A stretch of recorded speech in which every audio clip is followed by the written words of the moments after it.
Christian Whiton with me now. Christian, publicly, Arab countries condemn Israel.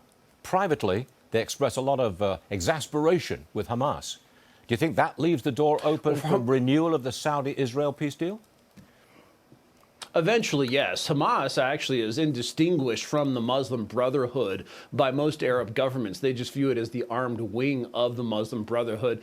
The Muslim Brotherhood came largely out of Egypt, but is absolutely committed to destroying all of the Arab monarchies that we are allied with, that are coming, including especially Saudi Arabia. They would like to see them replaced with Iranian-style governments, Islamic tyrannies, and so there's no love lost politically between these groups. Now, the Arab monarchies have their own politics, and even though they don't hold elections, they nonetheless are susceptible to the whims of their people somewhat, and there is sympathy for Palestinians. So they have to go through these motions and may genuinely be sympathetic for the Palestinians, but certainly not for Hamas. Down the road, I think Saudi and Israel may get back at negotiations. It'll just be very hard to do during the war. Christian, National Security Advisor Jake Sullivan, he's warning of a wider war in the Mideast. Roll that tape, please. The president has been very straightforward on this. If American troops are attacked by Iran and its proxies, we will respond. We did respond. If attacks continue, we will respond. Well, Christian, let me turn this around. Does Iran really want a wider war?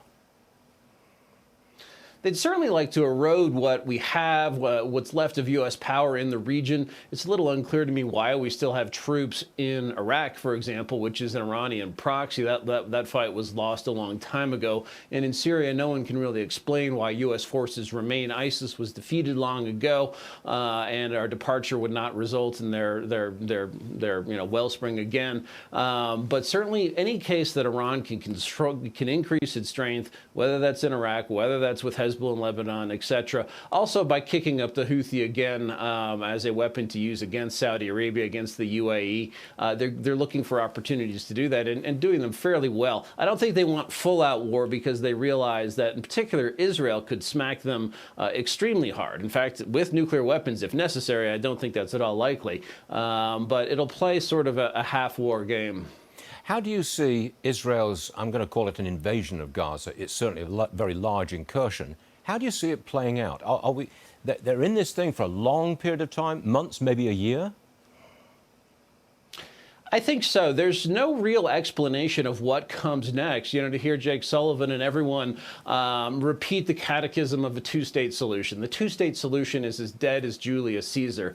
What replaces Hamas, even if you could go in and they talked about destroying it as a military force? Okay, what does that mean? I mean, when ISIS was destroyed, it was replaced in various geographies with the government. It was replaced with the government of Iraq. You're going to have a vacuum. Something has to fill it in the short term. That's going to have to be the Israeli military. And then it's a question of what comes next. Is it Fatah that's installed and somehow controlled by Israel? Is it something that Egypt and the Gulf states back? It's very unclear at this point what that is. So it has yet to be defined. And until then, you're looking at an open-ended occupation and operation. It's no six-day war from 1967, is it? Christian Whiton, thank you very much, sir. We'll see you again real soon.